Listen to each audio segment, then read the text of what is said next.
What's up, everyone? Welcome back to another episode of Boleros. Sam here with the Sultan of Sando, Mr. Gablim, and Maui up. What's up, guys?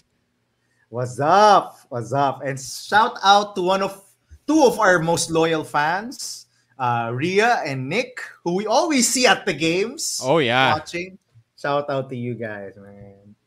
Love it. Always fun bumping into them. Maraming kwentuhan dyan with Ria and Nick. Madami. I remember kwentuhan during the Ateneo NU game, I was seated right in front of them, and we had a lot of talking during the game. Our observations, chismis, madami. Yeah. So Always a Nick, fun time shout to out to catch you up with guys. Ria and Nick. Shout out to you guys, to you too. Oy, so for today's episode, we do have a new segment that we're going to do. Gab, can you walk us through this new segment that we're going to do? It's not actually new, as I was reminded by you, Sam Santos. We actually did this years ago, Long two time years ago. ago, a long time ago. Wala pa si Maui, we actually did this segment. It's called Fill in the Blanks. All right, so we're gonna try to recap the games during the weekend. I have some statements. Maui, Sam, and I are gonna try to fill in the blanks of the statements. And you can join in too. Just comment down below what you think, or what words or what phrases or words are you gonna fill in the blanks of the statements. So let's get started. First, the UE Red Warriors secured win number 6. They are 2 wins. Is that right, Maui? They are 2 wins away Two from wins away. locking up a Final Four spot. So my statement that you guys have to fill in: UE needs blank to complete its surprise season. So do they need a finals appearance? Do they need one win in the Final Four? Do they need just the Final Four? Nothing more. Or do they need a championship to complete their surprise season? Oh, bakit ka tumatawa? Whoa. Hindi, I'm saying, this is a surprise season for UE. I don't think anyone, not even their own community, had them going this far, winning this much in the season. So what else do they need? So UE needs blank to complete their surprise season. Maui. Ako honestly, I'm contented that they make the Final Four. I think that's the first thing they should really strive for, diba? To lock in that Final Four slot. As you mentioned, Gab, we talked about this off-air kanina. The magic numbers now, only 2 games, diba? They still have 5 games to go. So, in my opinion, that's easy. 2 out of 5 games to make it to the Final Four. If they can win one more game, whether it's against LaSalle or it's against UP, that could be a statement for next season, diba? Just making the Final Four is enough for this season. But if they could sneak in a sneaky win versus the top 2 teams, then maybe that could be a statement for next season. And diba, if you win that first game during the Final Four, all bets are off, diba? Anything can happen. Maybe, as you mentioned, Gab, maybe they sneak into the finals. That would be crazy in my opinion. I don't think UE and LaSalle are gonna lose 2 consecutive games to any of the teams. But as UE has shown, they can surprise, diba? They're the only team that has beaten this LaSalle team. LaSalle is now 10-1. Maybe the sky's the limit. But for me, actually making it to the Final Four is a big statement, considering they also lost their best player from a season ago. Sam? I agree with Maui, pero siguro I'll one-up it. UE needs 1 win in the Final Four to complete their surprise season. And you mentioned it, Maui. If they just steal that 1 game, hindi naman na alam ano mangyayari dun sa game 2 eh, di ba? Exciting na yun, patay kung patay, do or die na talaga yun for both teams. That would be very exciting for UE fans, but also for UAAP fans. So we're wishing to see that game. Also, I think knowing the people at UE, sina Precious Momoway, Jack Cruz Dumont, si Coach Jack Santiago, they're very competitive guys. So I think Making it to the Final Four is a target, but I'm sure they're going to set an even higher target, and I'm sure they're planning to crash the finals or the championship. So I think I agree with Maui actually. I think if they make it to the Four, that would be amazing, especially given what happened to them, losing Ray Mogat and what 4 or 5 of their players in their lineup last year. But knowing UE, maybe they'll set higher targets for themselves, and that would be very entertaining for us fans. So I think they need one win in the Final Four. Ako, Sammy, I'm with you. I think they need one win in the Final Four. Para lang hindi lang sila happy to be there, diba? Okay, Right. we had a surprise season. We're happy to be in the Final Four. I think they need one win. Now, to enter the finals, it's kaya medyo wild na yon kung makapasok sila ng finals. Now, I'm sure they're trying to, but to beat one of UP or LaSalle twice, that's crazy kung crazy na. I don't think anyone would bet on that. But if there's one team who can do it, I do believe it's this UP team. They have proven they're for real. They tinabakan nila ang NU last Saturday, just turning it on at the right time in the second half, hitting their threes. Welo Lingo caught fire in the third quarter. Then eventually si Precious just took it home. Just amazing. Their defense holds up. That's what I like about UE now. No, it's not just that they're hitting threes, which was their calling card the past couple of seasons. It's now they are locking it down on the defensive end. And if they can sustain that defensive effort, I think they can steal one in the Final Four. Ako, para sa akin, one win in the Final Four. Actually, we don't want to talk more about that game against NU because, tambakan much. I don't want namin yung pag-usapan yun. But they have proven that they're legit. That was my thing to watch out for in our last episode for UE. How convincing of a win can they have against NU? Because if it is very convincing, alam na natin, sure Final Four, they're here. Mm-hmm. They're here na. Good point. So, for me, I'm with you, Sam. Definitely, one win. At least talaga, one win against a UP or a LaSalle in the Final Four just to make it interesting. Maui or Sam, anything to add before we move on? Siguro, what a good comparison for UE would be yung Adamson. Remember that Jerome Lastimosa Cinderella Adamson team that made it to the Final Four? It was like a Cinderella story for them, pero very anticlimactic kasi tinambakan sila ng Ateneo or natalo sila sa Ateneo agad. Tanggal agad sila. And parang nabitin si Jerome Lastimosa, nabitin yung Adamson people. So, I think anticlimactic if you don't get that win in the Final Four. So it would be nice to end it with that one win, steal game, the first game. Isang lingo-lingo game lang yun na mag 6 3-pointers, di ba? Anything can happen. Di ba? But the thing that I like the most about UE so far this season is they haven't had to rely on Precious Momoe a lot, di ba?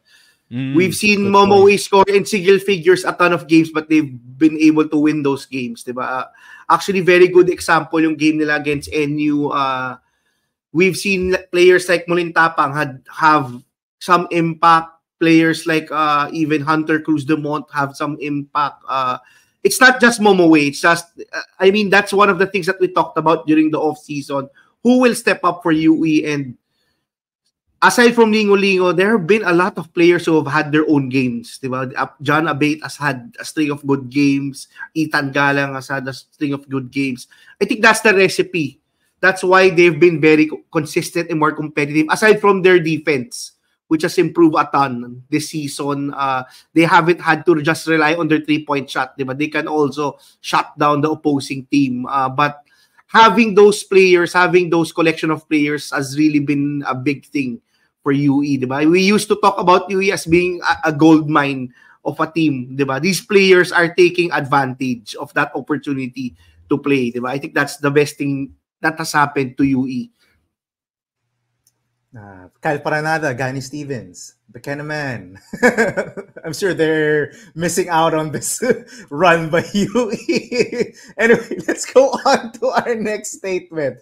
So on Saturday, we saw KQ pour in a new career high right after having 29 points as his previous career high against UST. He poured in 33 points against the Ateneo Blue Eagles. As much as it hurts my heart, and he was pulling out everything from his offensive bag. He was unfreaking stoppable. Every run that Ateneo made was answered by a KQ3 or a KQ jump shot. So, my statement for KQ. KQ staying for season 88 would be blank. Maui. Absurd. Maui. Would be absurd and crazy in my opinion. I think last season we saw a different side of KQ as a wing player, di ba? This season we're seeing KQ with more tricks inside his bag, di ba? He's hitting pull-up jumpers off the dribble, three-point shots, three-pointers off screens. I think yung offensive repertoire ni KQ is enough to be able to play as a wing player abroad, which should be the signal for him to try to start playing abroad. The rumors are there, di ba? Rumors of NBA Summer League, rumors of playing in UAE, Dubai. I think that's enough to convince KQ.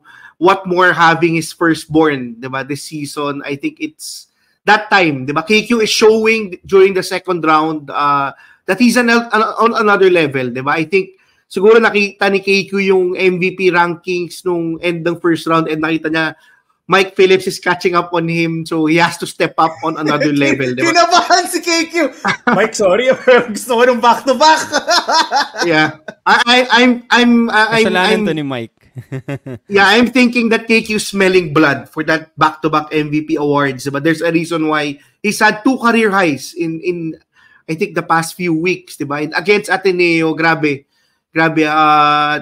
Those pull-up three-pointers, yung offensive repertoire talaga ni KQ has improved a ton to the point that he doesn't have to have the ball in his hands also, diba?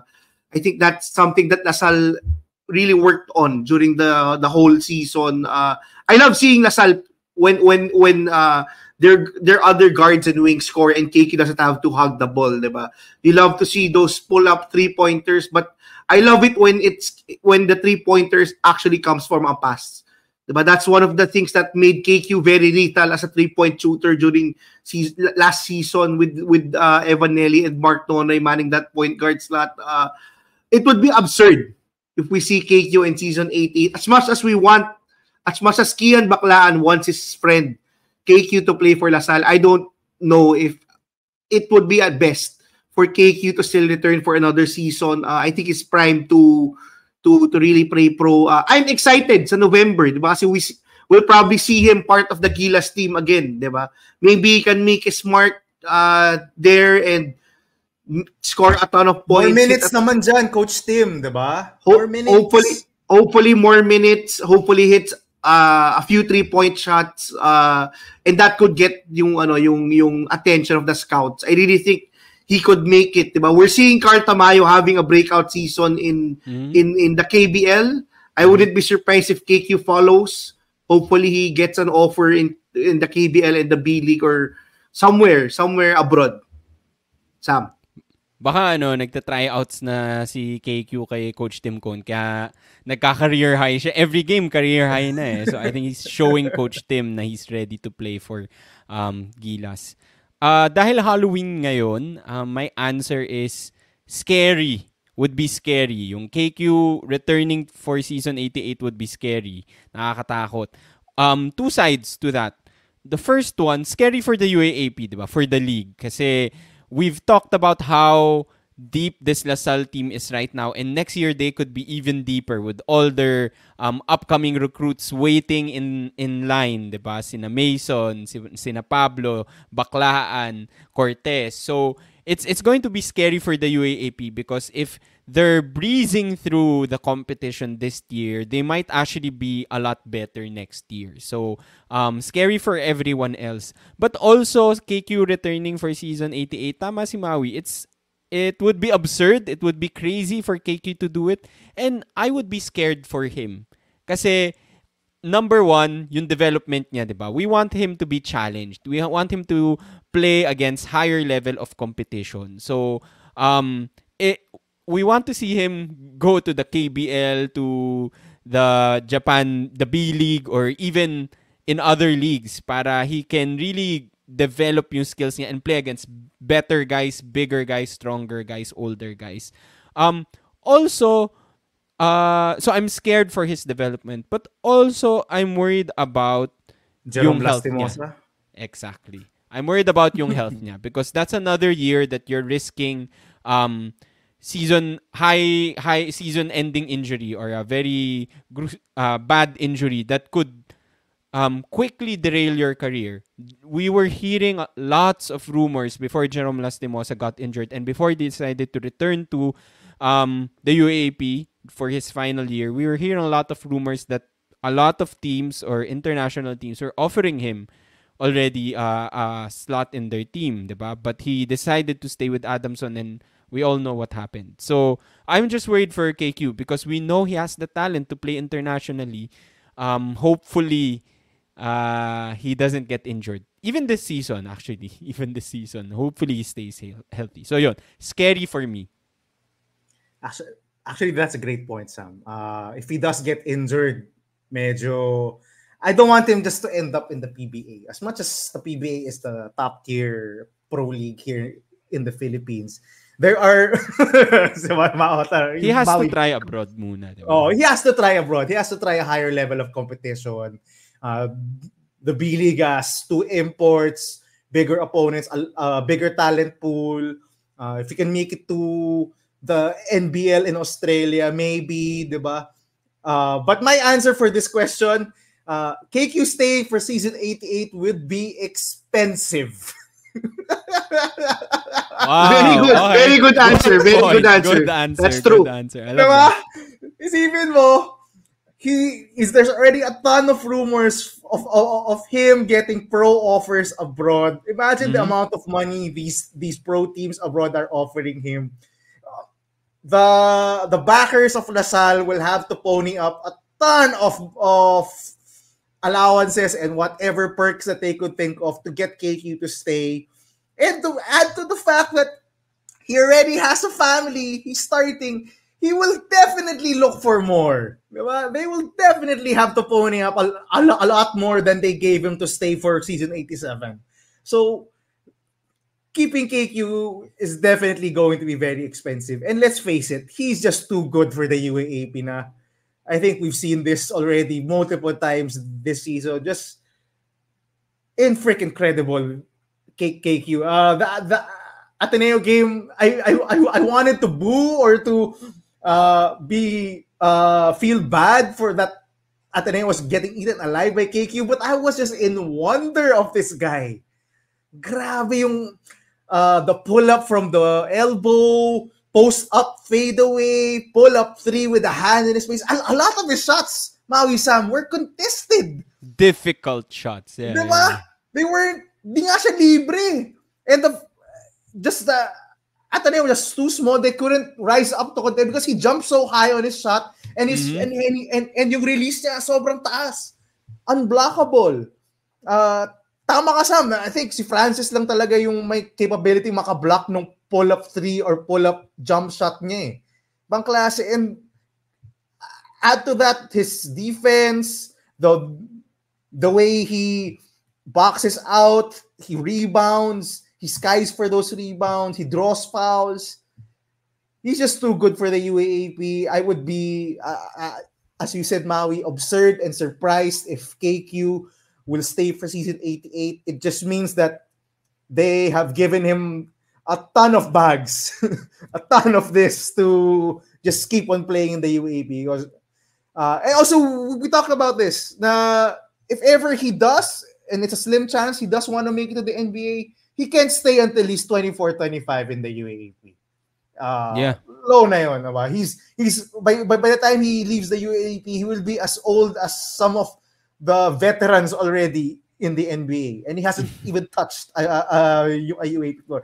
I think what? I think Jason Tatum hindi naman si Jason Tatum. Anthony Edwards is younger than him.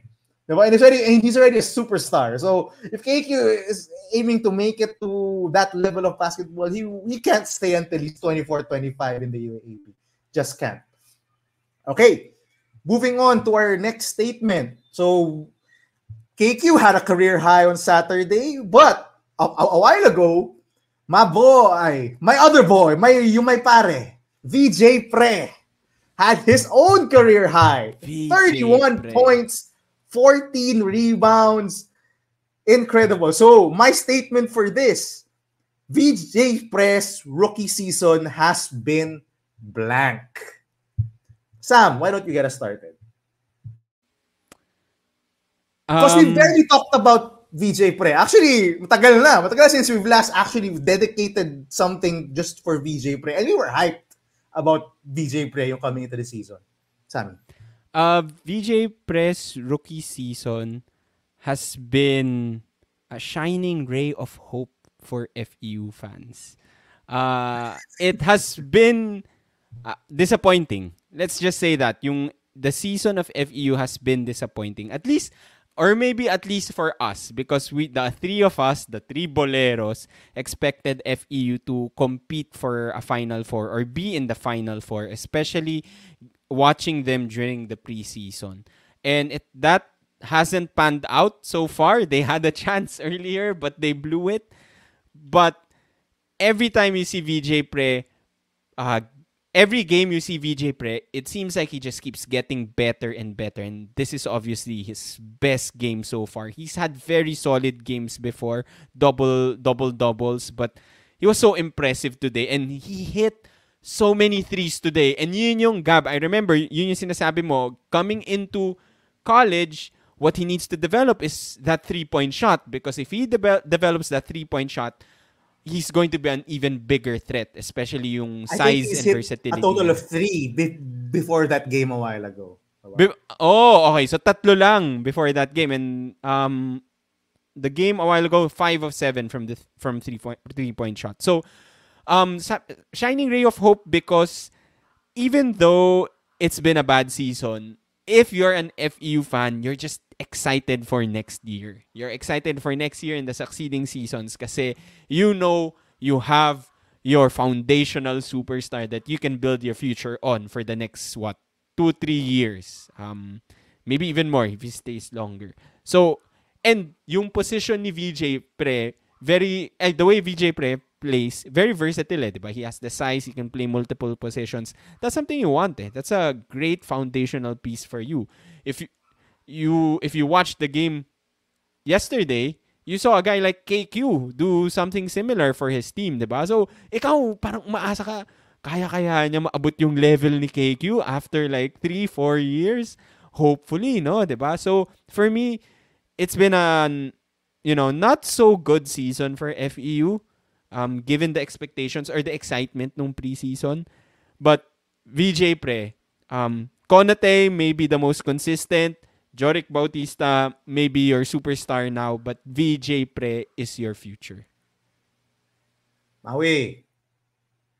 Yeah. Ako naman, yung season ni VJ Pre has been a bit underwhelming, di ba? Kasi it's been up and down. Oh, okay. But as you mentioned, Sam, yung silver lining, di ba? He's shown, especially today, what his ceiling could look like, di ba? He could be a very dangerous monster in coming seasons. I think that FEU has to do a better job of starting out sa season nila. That's what we've been saying on the show the past 2 or 3 seasons. But they cannot start 0-4, 0-5 and expect to make the Final Four. They have to be more consistent. I think that's what they have to work on during the second round. We saw a very consistent Konate during the first round and during their first few games. I would like to see VJ Pre have a string of good games, maybe consecutive games of scoring 15 points and getting 7 rebounds. Diba? I think that's achievable for somebody who averaged, I think 18 and 9 during the preseason. For someone who could get 31 points and 14 rebounds. I think that's something that FEU has to build on. the consistency of their players, diba? Kasi even Joric Bautista, we've seen go on cold spells, we've seen get hot and get them wins, but they have to be consistent if they want to make it to the Final Four, if they want to be a contender, diba? That's something that UE has shown this season, diba? They've consistently had players who stepped up from game to game. They have Momoway, that steady FSA who they know what to expect. VJ Pre has to be consistent. Pasaol has to be more consistent. Even si Cholo Anunuevo has to develop some rhythm, diba? I hope that he doesn't get injured anymore during the second round, diba? That's been the problem with Cholo, which is why he hasn't been able to get into rhythm. As far as VJ Press concerned, I hope this is the start, diba? The start of that momentum that could get him going, diba? I think he experienced the same thing that Balungay experienced last season, diba? Balungay had an exceptional off season, so everybody had that game plan, did their homework, knew what to do to be able to neutralize VJ Pre. But it's the second round and he broke out finally. I think this could be that stepping stone, that ladder that he needs to take that next step, diba? Hopefully kasi our expectations for VJ Pre are very high. That's because we know yung ceiling niya and he showed that today. Maybe next season he can contend for that MVP award if KQ doesn't go pro. If KQ decides to go pro, then maybe that MVP award is wide open for a local also, diba? VJ Pre could be that guy who could be that local who could be able to go toe-to-toe with FSAs. I think that's what we expect of him, diba? But so far, I would say very up and down. Similar to the season of FEU, VJ Pre has been mildly inconsistent. I think si Konate is the only one that has been very consistent sa FEU so far. We've said this during previous episode, it would be absurd if they decide to change FSAs. I think si Konate has to be the one. Diba? They have to build up on this team. They have to build up on their big three, which is Pasaol, Konate, and Pre. Hopefully, we see Pre continue this hot streak, Gab. Yeah, actually, halos same answer tayo, Maui. Ako, VJ Press rookie season has been a mixed bag. Yeah, we just came off him having his most efficient and most outstanding game. 31 points on 11 of 17 shooting, as Sammy said, 5 out of 7 from the 3-point line and 4 of 4 from the free throw line. So, wildly efficient game from efficient. But I think that has been his first ever efficient game in the UAAP. So, there are still a lot of holes in his game. Sabi nga ni Maui, there are games where he disappears offensively.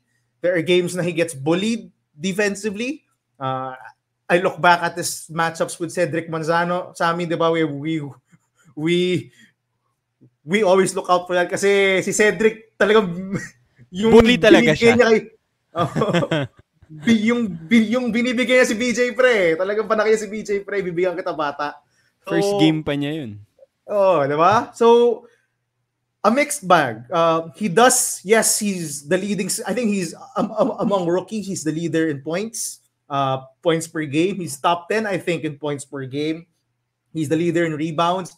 But also on FEU, he's the leader in turnovers. In this game a while ago, he led the team with 4 turnovers. I think he averages close to 3 or more a game. So that's something he has to clean up. He can't turn it over that much. He has to be more efficient, as I just said. And I think he has to make more. He doesn't,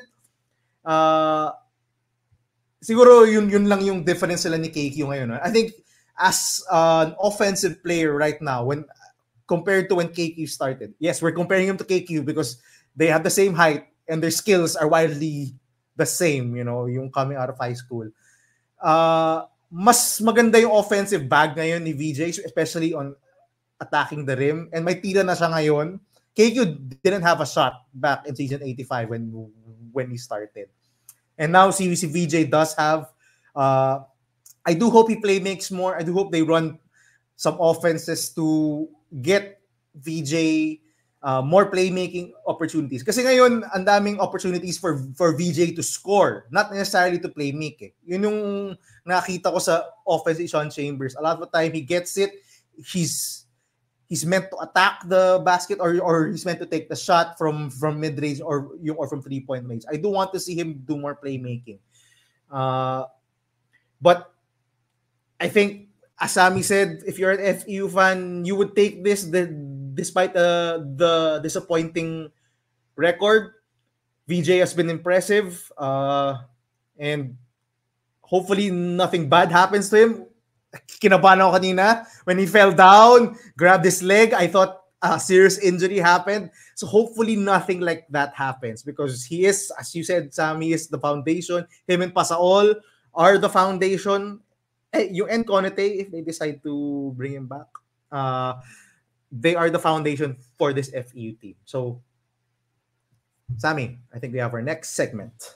Okay, before we finish yung fill in the blanks natin, let's take a break.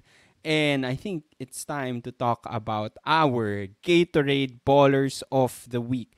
So, in this segment, Gab, Maui, and I will pick a player, coach, team, or any X factor that helped propel their team to victory. Just like how Gatorade fuels you forward. Okay, so kita niyo yung mga caps and shirts.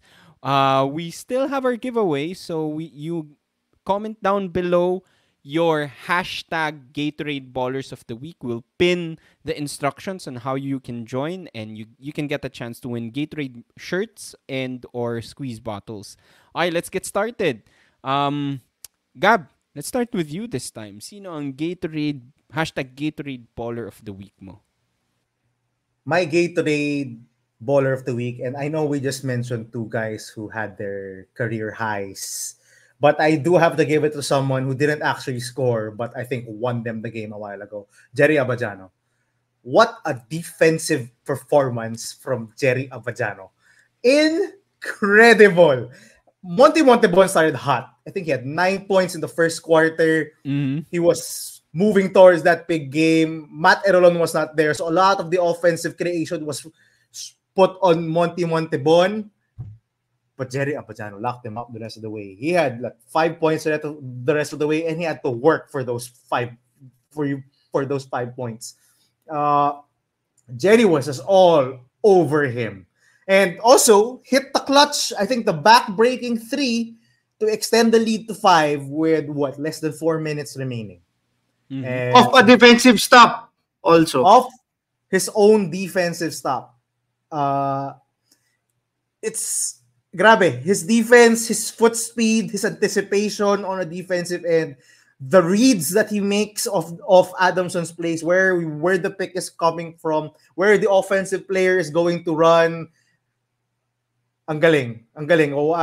He only scored 7 points. That's chump change compared to the 31 and 33 that VJ Pre and KQ put up this weekend, but I think you have to give him the Baller of the Week.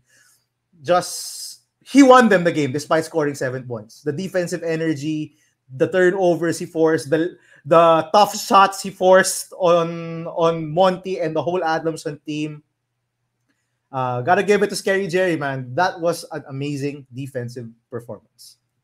I love that pick. By the way, the UAAP needs to start using Scary Jerry, man. Scary Jerry. Bagay na bagay talaga Jerry Abadiano. Nico Ramos, Halili. Come on. Scary Jerry. Watch some Boleros, guys. Scary Jerry. That's from Maui. Maui. Yeah, I'm going for the obvious pick for my Gatorade Baller of the Week. I'm not going with KQ. I'm going with LaSalle. Diba? LaSalle has really shown that they are championship contenders the past few weeks.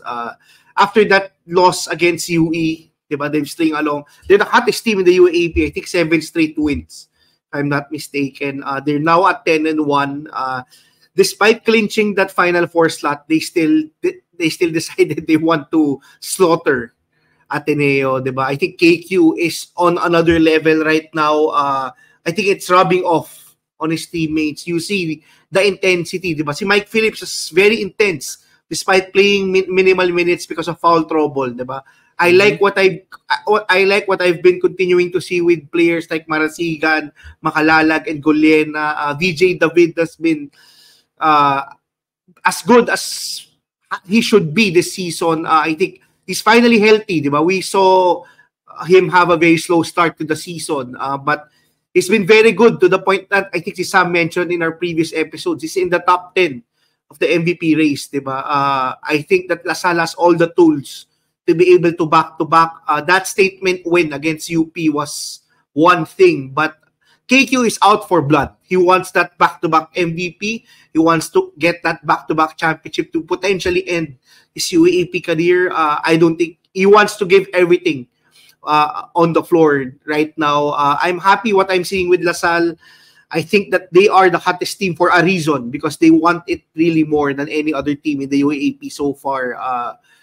LaSalle is scary, di ba? As Sammy mentioned, could be scary for next season also.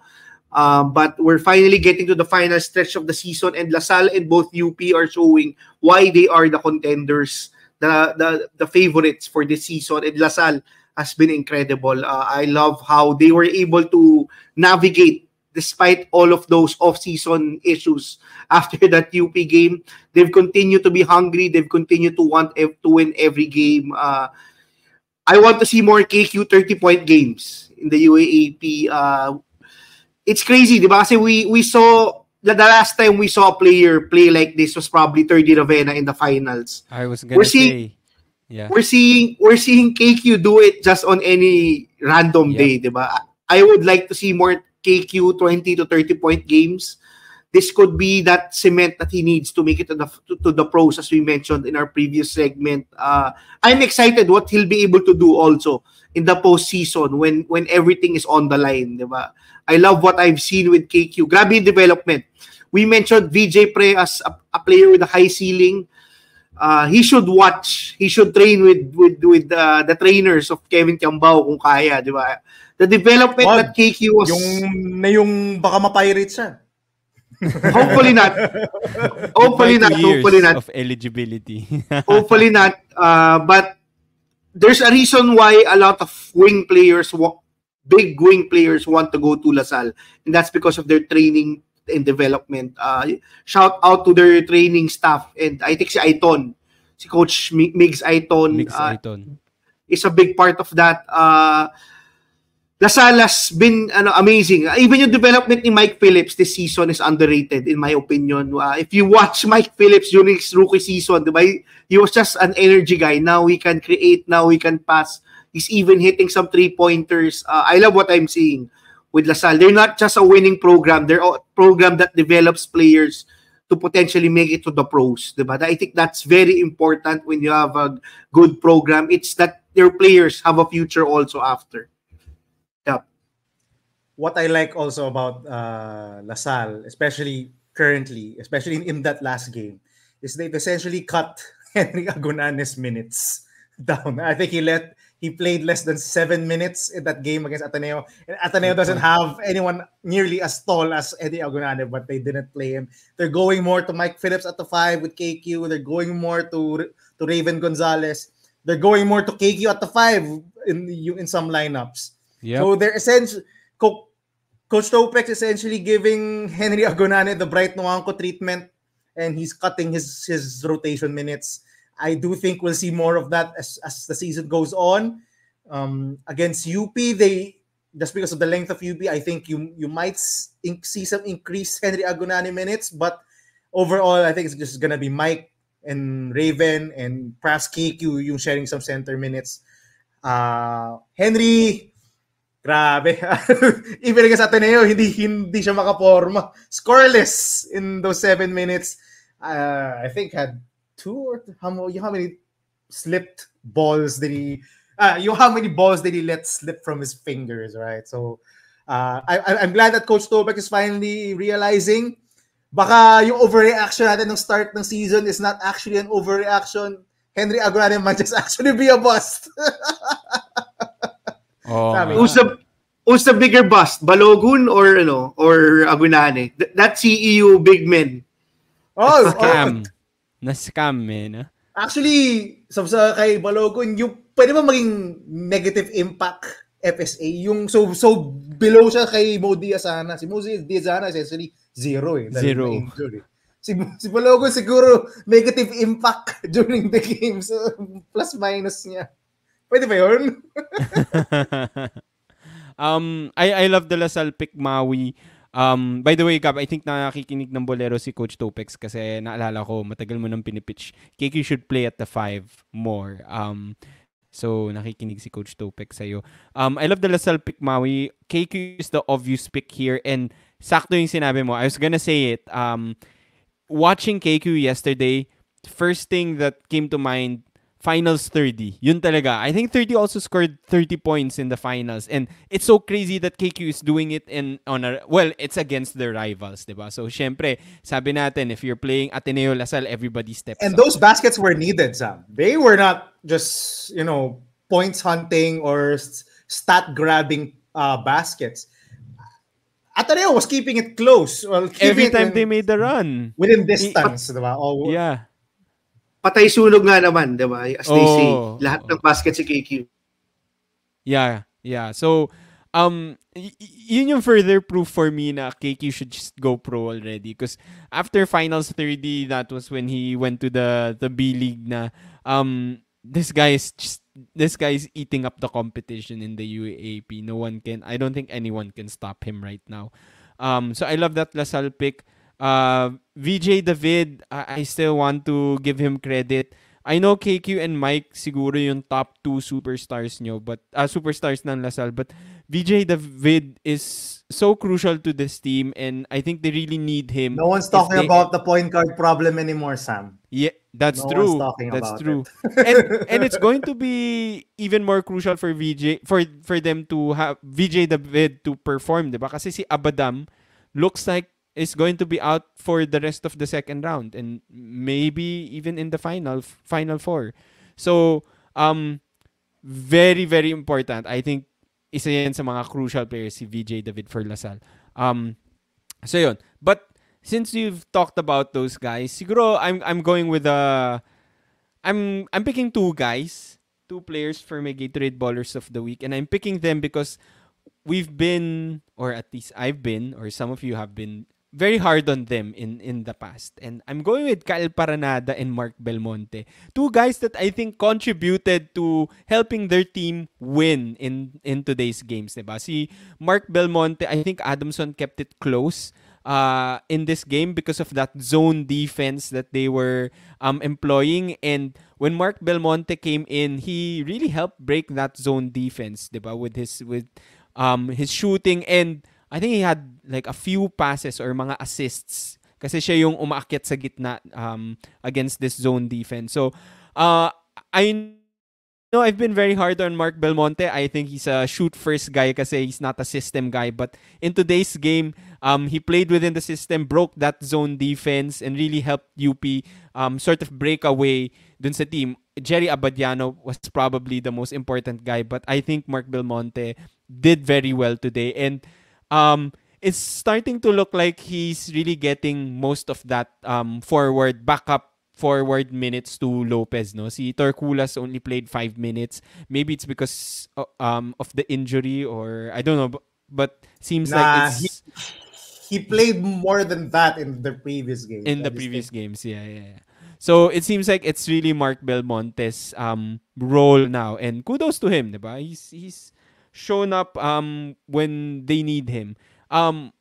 The other guy for UST naman, Kyle Paranada, had his best game. We've been saying this guy was supposed to be the offense of the bench, and UST is bottom in bench scoring. And today he came off the bench. Actually, I think he only played nung second half if I remember correctly. Basta late na siya pinasok eh. So came off the bench and really scored 13 points in the limited minutes that he had. So, Fortsky got extended rest dahil Paranada was doing really well. Lalo na yung 4-point play na yon, I think, to start things off, that helped them build a cushion nung humahabol na yung FEU sa kanila. So, shout out to Paranada. Finally, this is what UST was expecting to see when they got Paranada from UE, and hopefully maging consistent siya, diba? That's the problem yung consistency din ni Paranada. So those are my 2 Gatorade Ballers of the week. I like it. Just 2 guys we love to criticize on this podcast, and they showed us and and they showed up today. Pinakitaan ni Good job Kay to- Belmonte. Okay. Sorry. That's my bad. No, I'm not sorry. He played bad during the other game. I'm sorry for. All right, let's move on to fill in the blank. So, our next statement, we saw another breakout game this weekend, this time from Jared Bahay, scoring 22 points on 53% shooting to go along with 4 assists. Trying his best to keep Ateneo in the game, just not enough. But my statement is, Jared Bahay's breakout game was blank. Very open-ended. Sammy, you go first. A shining ray of hope for Ateneo fans. Na joke lang. Jared Bahay's breakout game against LaSalle, ano bang maano ko, was how do I say this? Parang was legit. Parang establishes him as being a legit player. Parang ganon. That's what I sort of want to say. I think there were, despite all the hype, there were some questions about Jared Bahay's being a superstar or a legit star in the college ranks. Number 1, diba? He's very undersized. Medyo maliit siya. Number 2, just like VJ Pre, I would say he was sort of inconsistent at the start of yung rookie career niya. Although he's at the top, very inefficient yung numbers niya, I would say. And there were times, especially the first few games, where he struggled to score against bigger guards, bigger defenders. But it seems like he's starting to slowly figure things out in the UAAP. And makita mo na this guy is not a rookie. This guy is legit. If there are still some doubts about Jared Bahay, this guy seems legit. I would say mas impressive nga yung performance niya kay VJ Pre because he did it against a better defensive team. UST is not, I think it's like one of the bottom defensive teams. But LaSalle is one of the top 3 or I think like in the top 3 defensively in points allowed. And remember, LaSalle is one of the biggest teams. And Jared Bahay was driving to the basket, scoring. I think may isa siyang move na he faked KQ. So, this was a more difficult game for Jared Bahay versus like a VJ Pre. And he still performed well. Yung one hole then in his game was the free throw shooting. He's been a very poor free throw shooter, but I think in yesterday's game he just missed one. So a good sign also for me na okay, he can make that. He can make those free throws. So hopefully he continues to keep this streak going. But I think medyo na injure yung shoulder niya, tama ba Gab? So I don't know kung it looked like it got that dislocated during the end of that game. I know a dislocated shoulder when I see one, and I know when they're trying to put it back when I see one. So hopefully he's fine. There have been no news if there's any tear in any of the ligaments in the shoulder area. So I think he's fine. He was raising his hand during the alma mater, so he was able to move it eventually. So the medical team, the PT team was able to reduce it back to the shoulder, to the AC joint. Maui, Jared Bahay's breakout game was blank. Vindication for all of the preseason hype, diba? Or all of the hype from high school of Jared Bahay. I'll double down on what Sam said. I think breaking out against LaSalle showed that Jared Bahay is a legit player, diba? When it's Ateneo LaSalle, the pressure is different, diba? We see players, usually players who thrive in this environment are players who become stars or very good players. Diba? We've seen players have their breakout games against LaSalle and come out as different players on another year or even during the same season. Diba? I like what I saw with Jared Bahay. I also like to mention yung post game press conference si Jared Bahay. He wasn't satisfied with his breakout game because apparently it didn't come from the system. Diba? That's something that I am actually more happy and confident to say that that's what really showed yung hype of Jared Bahay, yung vindication that he's legit. He was able to make his own plays, diba? Kasi Ateneo's offensive plays were not working during the third quarter, and Jared Bahay just took over. Diba? It didn't look ugly at all. Diba? It still looked fluid. It still looked to the system. I love how he's been able to create. I love how he now is able to get to the basket, diba? Because that's one of the things that he struggled a ton when he entered yung seniors, diba? When you watch the first few games of Jared Bahay, it was a ton of 3-pointers, diba? And contested or mid-range shots. Now Jared Bahay is able to drive. Now Jared Bahay is able to get contact and get to the free throw line. I love how he plays using that pick and roll. Very similar to how Fortsky Padrigao uses that pick and roll for Ateneo. I think it's one of the reasons why a ton of people are comparing him to Chris Paul. Diba? He's very small, but he knows how to use his body to create space. He knows how to get to his spots in the mid-range. Hopefully, this is the start of Jared Bahay. Much like VJ Pre, he's had an up and down season. Diba? That's to be expected, diba? From any rookie naman. Diba? We don't get star player, rookie players often. Diba? Even the best recruits, even the best players from high school usually have that adjustment period. And it takes more time for point guards, as we've seen in the past. I'm happy what I've been seeing with the development of Jared Bahay. I think that he is the foundation of Ateneo's future. I'm hoping that we get more shooters, we get more slashers to go with him in the future. I'm still bitter that we don't see that pick and roll of Mason Amos and Jared Bahay that I was expecting to see. Diba? From that Batangilas games, that would have been a good thing to see. But we've seen how he can develop rapport with another player like Porter. Diba? That's why we get the Porter House nickname right now. I'm sure that a ton of players will get better and will get the back because of Jared Bahay. That's something I'm sure. I think players will be able to excel with the point guard like Bahay, who looks for his teammates first before scoring. I'm excited to see what happens next for Ateneo. This is a lost season. I expected that. We expected that.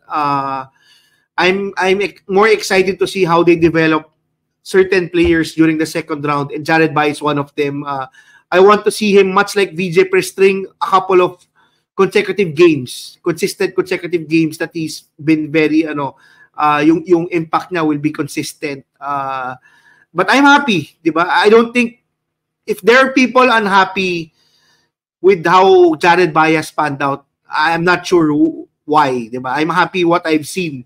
And I'm not sure what you're watching. Diba, Maui? I'm not sure what you're watching. Diba?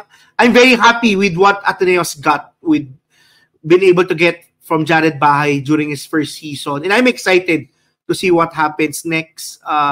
Just very happy also that he broke out against LaSalle, diba? Even if Ateneo lost, at least we see that player shine and hopefully become that star player we expect in the future. LA Tenoyo's breakout game also came against LaSalle. If you remember, if some of our viewers remember, we're very old. But game 25 years ago in Maui. Probably 20, as Sam mentioned, close to 25 years ago, diba? 23 years, to be exact. But that's how you see the character of player, diba?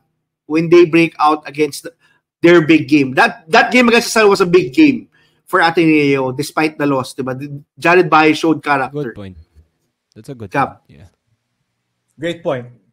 But my answer for this question is, my answer to the statement is, Jared Bahay's breakout game was impressive yet sad to watch for me as a Blue. Not just because Maganda yan. Yeah. not just because we lost. Yes, I think Maui outlined why it was impressive. He was now most of his points were at the rim, which he struggled with the entire season. He couldn't score at the rim. For the first how many games? The first 9 games of the season, he struggled to score at the rim. But now he was getting at the rim using a ton of hesitations, shot fakes, bumps with his shoulder. As Maui said, using the pick and roll to create space, using the defender's body and their aggressiveness to get to the free throw line. He only made 1 3.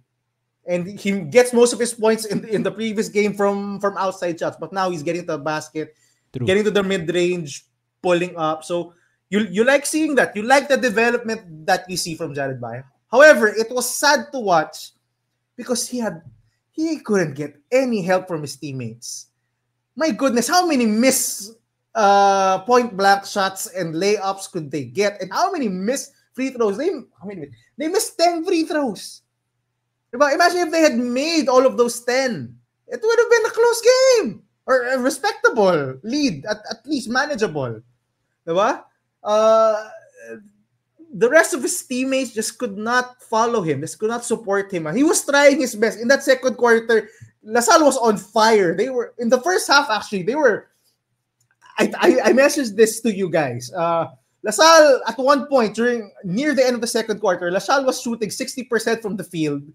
60% from the field, 75% from 3, 6 out of 8 before that half-court heave by KQ, and 100% from the free throw line.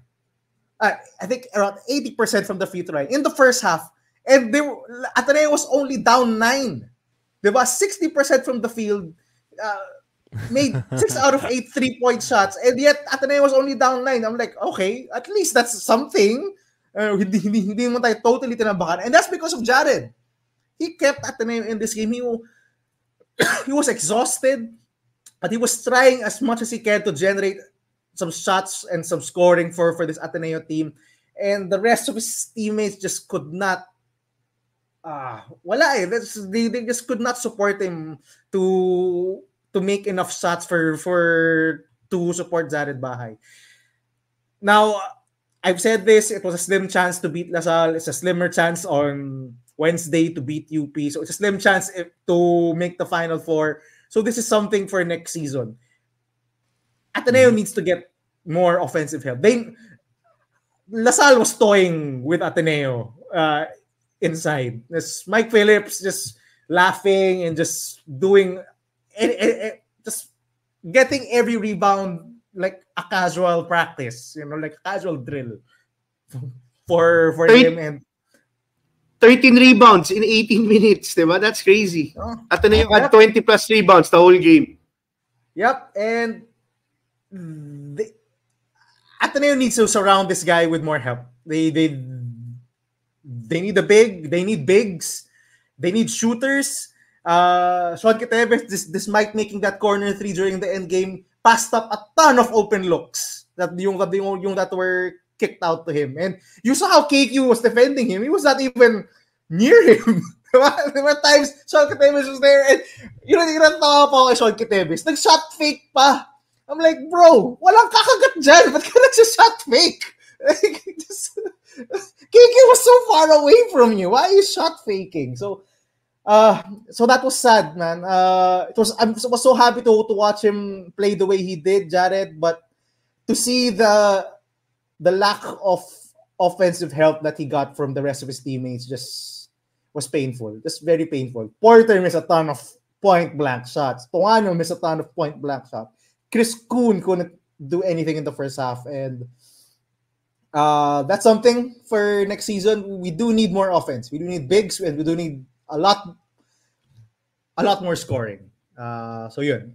Anything to add, guys, before we move on to our last serious statement? Nothing? Yeah. All right. Go. Yeah, I think that was a very good statement, Gab. They need to get help. That's one of the things that I also mentioned Si Bongo also scored 0 points, I think, this game. Diba? He was one of the players we're mentioning why Ateneo won.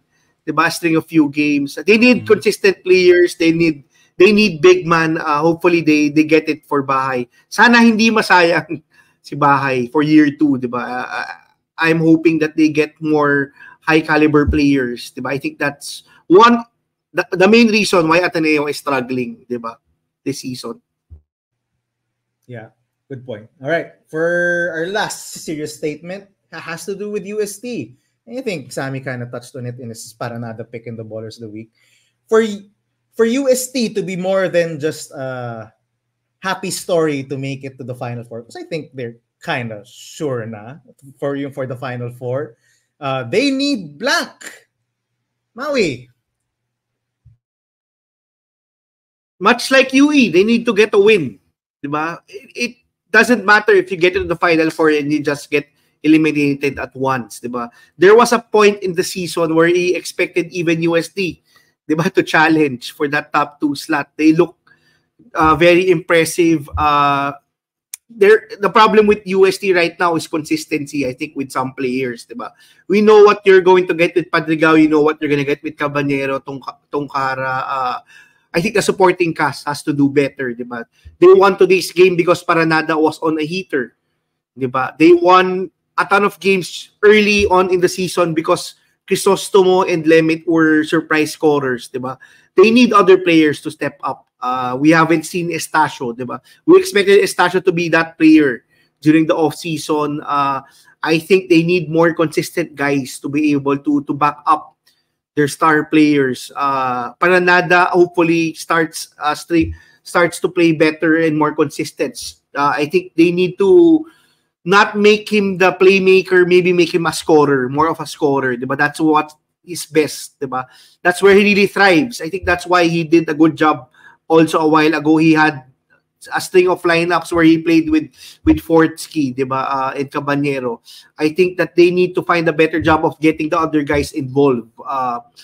I'm just actually very disappointed kay Crisostomo kasi parang no early part of the season, we were very high on him, especially after the Ateneo game. And he has been very quiet the past few games. I want this guy to be able to develop his game, to be able to make it to the pros. Diba? He has very good size. He has very good length. He's very athletic. Hopefully, he breaks out also during their last few games. But for this season, for this season to be success, aside from making it to the Final Four, stealing one game, diba, is enough. Or convincingly making it to the Final Four, not just maybe a record that's not sub 500, diba? Getting 8-6 is a target I would set for UST. Sam. Ano yung statement, Gab? Ulitin mo nga. For UST to be more than just a happy story to make it to the Final Four, they need blank. So Maui said they need a win. Sammy. They need a win in the Final Four. Actually, for me, I agree with that. Pero siguro to be more generic or general about it is, I feel like they need a statement game. They need a statement game. Obviously, that could be winning one game in the Final Four. But it even before that, feel ko even before that, if they can get either a statement game as a team, for example, the ideal, sayang lang kasi tapos na, diba? But the ideal talaga was beating Alasal or IUP. Notice how everyone's so hyped about UE, or how UE has been on a different level than a UST or an Adamson or all the other teams because they beat Lasal. They beat Lasal.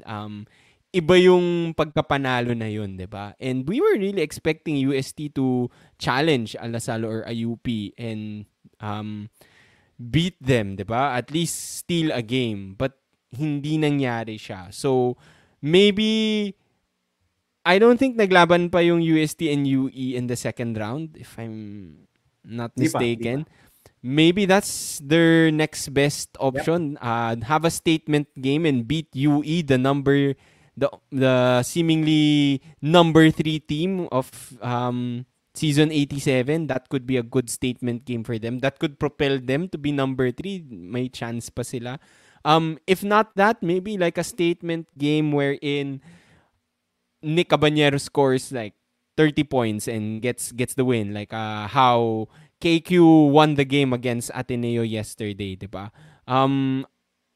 It seems like UST's there, pero parang hindi ka impressed or as excited as, let's say, a UE.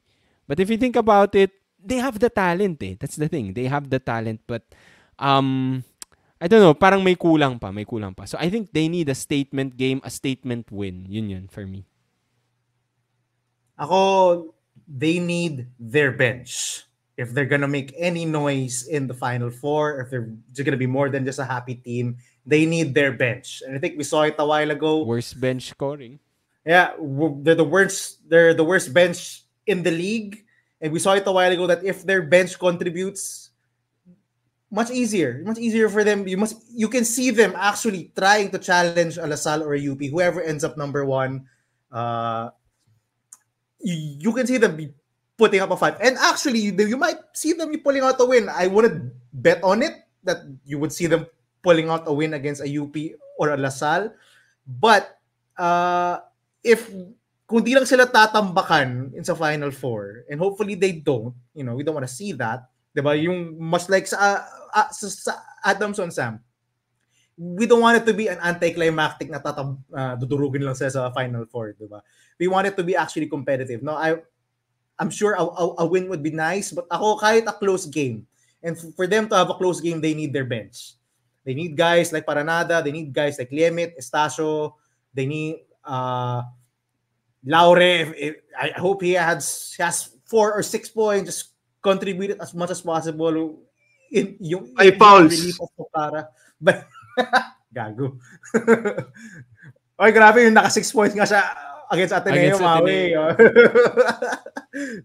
He was good. He was good. So, yun, I do think they need their bench to perform. They need the bench because, as we said in the past episodes, they're very top heavy. It's their starters and their stars who contribute the most. I do hope we see more from their bench. They have talent on that bench. Coach Pedro has been trying to mix up the fourth guy in the starting 5 for the whole season. Sometimes it's Liemit. We saw Ice Danting. Now we see Chase Lane as the 4th starter. Diba? He's been experimenting, just trying to get someone. Diba? Ang dami yung tinatry na baka mag-contribute. Perhaps si Asido. They have a ton of talent on that bench. But so far, underwhelming yung bench nila. So for them to make noise, I do think they need their bench. All right, we're going pretty long. So last one na lang that I prepared, just a fun one. In a 3-point shooting contest between Terence Fortea and Welo Lingo-Lingo, you would bet on blank. Maui. Mahirap yan. But I would say maybe not the popular choice. I would say Terence Fortea. Diba? Kasi Terence Fortea has been a 3-point shoot. We've seen Terence Fortea be this player for probably close to almost a decade, diba? Since the high school ranks. Much like Curry, he can also score a 3-pointer on pull-ups, diba? Si Lingo-Lingo kasi mostly off passes, off screens. But I just like how Terence Fortea sometimes does yung bastos 3-point shot niya na malayo, diba? So I'm picking Terence Fortea for this. There's a reason why he was a big plus today, diba? I think yung lineup where he played, and it's his shooting, diba? Despite even if he doesn't make a ton of 3-pointers, just the space he generates, diba? The gravity he creates. They were playing zone. Adamson was playing zone most of the game, but when Fortea played, I think they were a plus 20 plus, and there's a reason why that happens. You respect a player. The shooting of a player like from Fortea. Sam. Yeah, I'm surprised kasi I thought I was the only one going to swerve and pick Terence Fortea. I picked him as my Gatorade Baller of the Week twice already this season. So that's how how impressed I've been with Terence Fertea. We mentioned him, Gab, nung preseason na sa potential breakout star or X factor. Tama ka, Mau. I agree. I think it's yung longevity ni Terence which makes him a bigger threat maybe. But lingo-lingo yung stroke niya. Ganda talaga, ganda. Yun lang. Yun lang masasabi ko. Ako, I'm gonna go more shot analysis kasi Okay. kasi yung pang 3-point shooting, you have to get up 25 balls in 1 minute. Depende lang kung may long 4-point shot or yung Mountain Dew long range shot, diba? But yeah, I'm also picking Terence for the simple reason that he uses less legs to shoot his jump shot compared to Wela Lingo-Lingo. If you watch si Welo shoot, mas mataas siya tumalon. He needs Talon more of his talaga legs. Talon talaga. He jumps higher. He gets more of his legs to get his shot to launch. Si Terence, not much. If you watch Terence shoot, very reminiscent of Steph Curry. It comes from here. Si Welo talagang mataas. Parang Clay. Si Welo Clay, but uses a lot more legs. So in a 3-point shooting contest, feel ko mas mapapagod si Welo Lingo-Lingo, and the fatigue will eventually set in perhaps in rack 4 or 5. Si Terence, I think yung is good Mas may endurance yung shot niya to make it through a 3-point shooting contest. All right. So I think we all picked Terence. Oh, I thought someone would pick Welo. Yeah, ako din Sammy, go sign us off. Okay, that's it for today's episode. I hope you enjoyed our fill in the blanks. Fill in the blanks also dun sa statements namin. No? Comment down below yung answers nyo to the statements. And don't forget, share your hashtag Gatorade Ballers of the Week. Get a chance to win some Gatorade merch. Care of Gatorade. We'll see you again next time. We do have a game this Wednesday, so we'll definitely talk about that. Like, comment, share with your friends, subscribe. Bye-bye.